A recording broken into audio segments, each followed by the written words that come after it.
কতটা আল্লাহকে ভয় করতেন, কতটা আল্লাহ সম্পর্কে তার জ্ঞানটা ছিলেন, কতটা তিনি গত ভিম্ব হয়ে দুনিয়াটা কাটাতেন।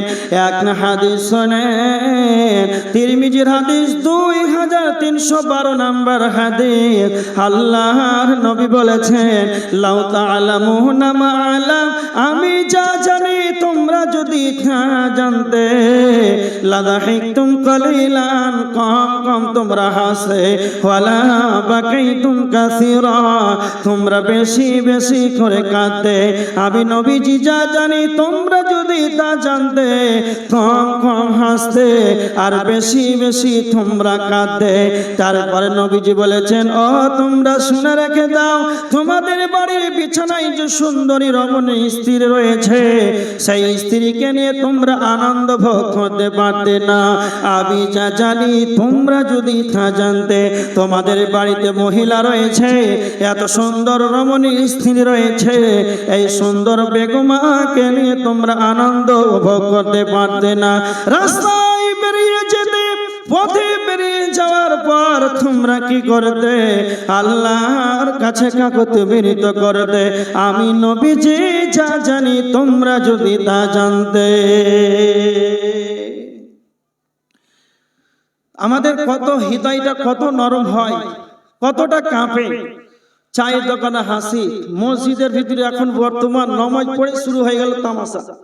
কোন কোন মসজিদে আছে সালাম ফিরা মাত্রই চাচা নাকি একজন শুরু করছে, আর একজন হাসছে, আর একজন শেষ করছে, সমন্বয় শেষ। স্টেজেও বর্তমান সময় ছোকরা বক্তা বের হয়েছে, কোরআন রাখা আছে এখানে, বক্তা হাসছে, শ্রোতাও পাগলের মতন হাসছে, লজ্জা শরম কারো না। এরকম স্টেজ আছে আপনাদের হরিশ্চন্দ্রপুরে? বক্তাও হাসে, শ্রোতাও হাসে। হাসির জন্য যে যত হাসাতে পারবে তাকে তত টাকা দিয়ে আনা হবে স্টেজে।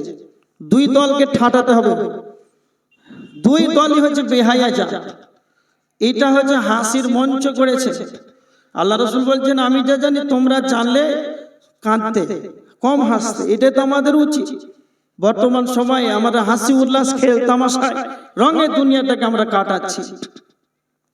এবার দেখেন, ওয়াইদা তুলিয়াত আলাইহিম আয়াতুহু যাদাতুহুম ঈমানা। মুমিনের 2 নাম্বার গুণ হলো, যখন কালামের তেলাওয়াত যখন করা হবে, যাদাতুহুম ঈমানা, তো মুমিনের ঈমান বৃদ্ধি পাবে। যদি আপনার ভিতরে ঈমান থাকে, কোরআন তেলাওয়াত করা হবে তো মনে হবে যে আরো শুনি। এরকমটা হয় না? হয় না? যতই যা কাজ থাকুক, মনোযোগ সহকারে কোরআনটা শোনার ইচ্ছা হবে। তখন আপনি ভাবেন যে আমার ঈমানে কাজ করছে। তো যখন মুমিনের যখন আয়াত যখন শুনতে পাবে, তার ঈমানটা বাড়বে। এখন বর্তমান সময় জলসা করা হয়, ইজতেমা করা হয়। তো আপনার গ্রামে আপনি ইচ্ছা করছেন যে একটা জলসা করব, সভা করব, কোরআন হাদিসের আলোচনা শোনাবো। তো কিছু কিছু মানুষ বিরোধিতা করে, জলসা করে কি হবে? এই কথাটা বলে না? বলে না? হরিশ্চন্দ্রপুরে বলে, অনেক মানুষ আছে বলে, কি লাভ হবে জলসা করে, কি লাভ হবে? তো আল্লাহ বলেছেন সূরা জারিয়াতের 56 নম্বর আয়াত, ওয়াযাক্কির ফাইন্না যিকরা তানফাউল মুমিনিন। আল্লাহ বলেছেন বুঝাতে থাকো, ফাইন্না যিকরা ওয়াযাক্কির ফাইন্না যিকরা তানফাউল মুমিনিন। তাদেরকে বুঝাতে থাকো, এই বুঝানোটা মুমিনের উপকারে আসবে। কথা বলেন কার? আলোচনা শুনবে তো মুমিন, আলোচনা শুনবে তো তার উপকারে আসবে। তো জলসা করে কি লাভ হবে? এবার দেখেন, যাদের ভিতরে ঈমান থাকবে তারা কোরআনের হাদিসের আলোচনা শুনবে। যাদের ভিতরে ঈমান থাকবে না, কোরআনের আলোচনা হবে, এরা মাজারে মেলাতে গিয়ে আড্ডা পিটবে। নবীজি বলেছেন, আহাবুল বিলাদ ইলাল্লাহি আসওয়াকুহা ওয়া আবগাদুল বিলাদ ইলাল্লাহি আসওয়াকুহা। আল্লাহ নবী বলেছেন, আল্লাহর নিকটে সব চাইতে নোংরা জায়গা, খারাপ জায়গা হলো বাজার। আজকে দেখেন মুসলমানকে বাজারে পাওয়া যাবে, পা ফেলার জায়গা নাই। তাকে কোরআনের মাহফিল ভালো লাগে না। কেন কেন? তার ভিতরে যেন ইমানে কাজ করছে না। যখন তাদের ভিতরে ইমান থাকবে, কোরআন হাদিসের আলোচনা শুনবে তো তাদের দিল গলে যাবে। যখন কালাম তেলাওয়াত করা হবে তো তাদের ইমান বেড়ে যাবে।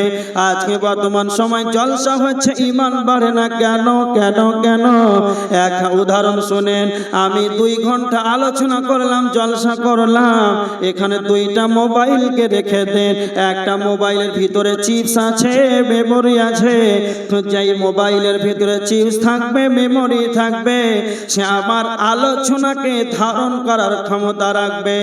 আপনি রেকর্ডিং চালু করে দেন, আব্দুল কাইয়ুম যা মুখে উচ্চারণ করবে তা মোবাইল ধারণ করে নেবে। আর সেই মোবাইলটার ভিতরে চিপস নাই, মেমোরি নাই, সেটাকে রেকর্ডিং চালু করে রেখে দেন। সারা রাত আমি যদি আলোচনা করি তবে একটা কথা ধারণ করার ক্ষমতা নাই। তার ভিতরে, তার মানে চিপস যার ভিতরে থাকবে তার ধারণের ক্ষমতা থাকবে, যার ভিতরে চিপস থাকবে না তার ধারণের ক্ষমতা থাকবে না। তাই আমার আল্লাহ বলেছে, যাদের ভিতরে ঈমান থাকবে রে, তো আমার কালামের তেলাওয়াত শুনে তাদের ঈমান বাড়বে। আর যাদের ভিতরে ঈমান নামক চিপস যদি না থাকে, ঈমান নামক সেই যদি কাঁটা না থাকে, তাহলে তার কি বাড়বে? তো যারা ঈমানদার হবে, আলোচনা শুনেই তাদের দিলটা কম্পিত হবে, আল্লাহর কালামের আয়াত শুনে তাদের ঈমান বৃদ্ধি পাবে। এবার দেখেন মুমিনের 3 নম্বর গুণ, ওয়া আলা রাব্বিহিম ইয়াতাওয়াক্কালুন। মুমিনের 3 নম্বর গুণ হলো, আল্লাহ বলেছেন যে মুমিন একমাত্র আল্লাহর প্রতি তাওয়াক্কুল করবে, মুমিন আল্লাহর প্রতি ভরসা করবে। সূরা ইব্রাহিমের 11 নম্বর আয়াতের ভিতরে আল্লাহ বলেছেন, ওয়া আলাল্লাহি ফালইয়াতাওয়াক্কালিল মুমিনুন। মুমিনের উচিত আল্লাহর প্রতি তাওয়াক্কুল করা, মুমিনের উচিত আল্লাহর প্রতি তাওয়াক্কুল করা। এবার দেখেন সূরা আল ইমরানের 159 নম্বর আয়াত, আল্লাহ বলেছেন, ফাইদা আযামতা ফাতাওয়াক্কাল আলাল্লাহ। যে ব্যক্তি ঈমানদার হবে, যে কোনো কাজের সিদ্ধান্ত করবে তা আল্লাহর প্রতি তাওয়াক্কুল করবে। এবার আয়াত থেকে অ্যাপ্রোচিং করে নেন। 1 নম্বর মুমিনের উচিত আল্লাহর প্রতি তাওয়াক্কুল করা, ভরসা করা। আল্লাহ বলেছেন যে ব্যক্তি মুমিন হবে, যথাসত্য যে কোনো কাজ করবে তা আমারই প্রতি যেন ভরসা করবে। তো আমার আল্লাহ সুবহানাহু ওয়া তাআলা সূরা তালাকের 3 নম্বর আয়াতের ভিতরে আল্লাহ বলেছেন, ওয়া মান ইয়াতাওয়াক্কাল আলাল্লাহ। যে ব্যক্তি আমার প্রতি পুরোপুরি রূপে ভরসা করবে তা আমি আল্লাহ ফাহুয়া হাসবুহু, তার জন্য যথেষ্ট হয়ে যাব। মুমিনের 3 নম্বর গুণ আল্লাহর প্রতি ভরসা করা। আর মুমিনের উচিত, ইব্রাহিম 11 নম্বর আয়াত, মুমিনের উচিত যে আল্লাহর প্রতি তাওয়াক্কুল করা। মুমিন যে হবে, যে কোনো কাজ করবে আল্লাহর প্রতি তাওয়াক্কুল করবে। আল্লাহ বলছেন যে এইভাবে আমার প্রতি পুরোপুরি তাওয়াক্কুল করবে তো ফাহুয়া হাসবু, আমি তার জন্য যথেষ্ট হয়ে যাব। তো কেমন যথেষ্ট হয়ে যাবে? এবার দেখেন, হযরত ইব্রাহিম আলাইহিস সালাতু ওয়াস সালাম পৃথিবীতে যখন আগমন করেন, সেই জামানার বাদশা কে ছিলেন জানা আছে? নমরুদ। নমরুদ সে নিজেকে আল্লাহ দাবি করেছিল, ইব্রাহিম তা বিশ্বাস করে। কত জ্বালা যন্ত্রণা, এমনকি নমরুদ ইব্রাহিমকে শেষ পর্যন্ত আগুনের ভিতরে ফেলতে বাধ্য হলো।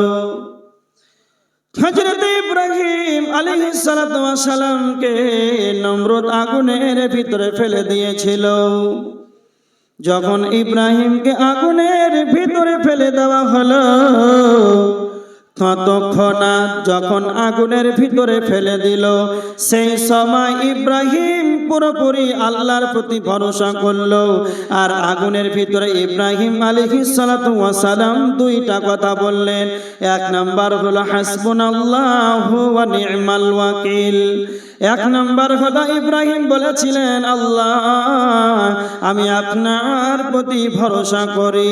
দুই নম্বর তিনি বলেছিলেন, ওয়া নি'মাল ওয়াকিল, আপনি হলেন উত্তম কর্মবিধায়ক। সেই আগুনের ভিতরে বাঁচাবার মতো কেউ নাই, সেই আগুনের ভিতরে আল্লাহ সুবহানাহু ওয়া তাআলার প্রতি তাওয়াক্কুল করলো।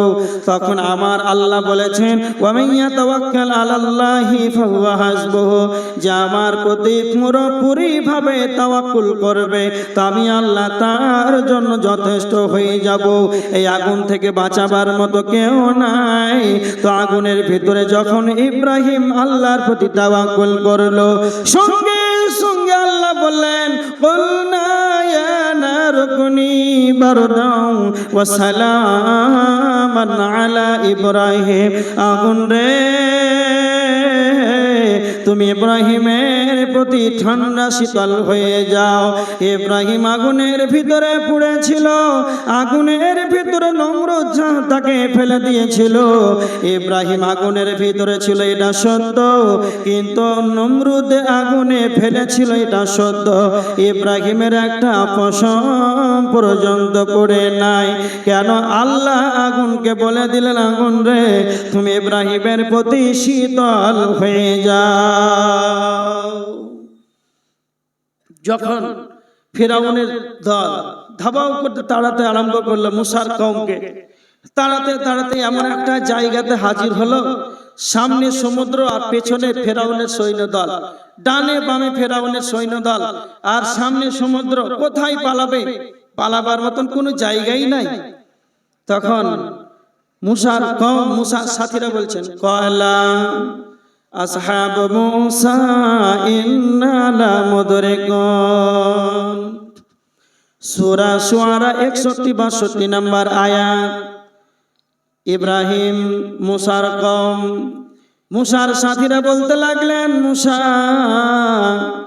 এবার আমাদের কে কে বাঁচাবে, কে বাঁচাবে? এবার আমাদের পালাবো আমরা কোথায়?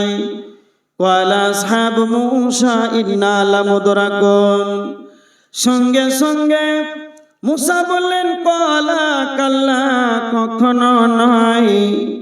কলা কাল্লা ইন্না মাইয়া রব্বি সায়াহদিন, নিশ্চয় আমার আল্লাহ আমার সঙ্গে রয়েছে, আমাকে পথ দেখাবেন।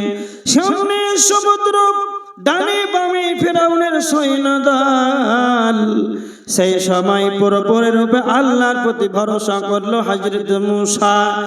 আল্লাহ সুবহানাহু ওয়া তাআলার প্রতি তাওয়াক্কুল করার কারণে সমুদ্র দিয়ে রাস্তা হয়ে গেল, মুসার সাথীরা যেন পার হয়ে গেল। এর জন্য আমার আল্লাহ বলেছেন, ওয়া মান ইয়াতাওয়াক্কাল আলাল্লাহি ফাহুয়া হাসবুহু, যেই ব্যক্তি আমার প্রতি তাওয়াক্কুল করবে আমি আল্লাহ তার জন্য যথেষ্ট হয়ে যাব।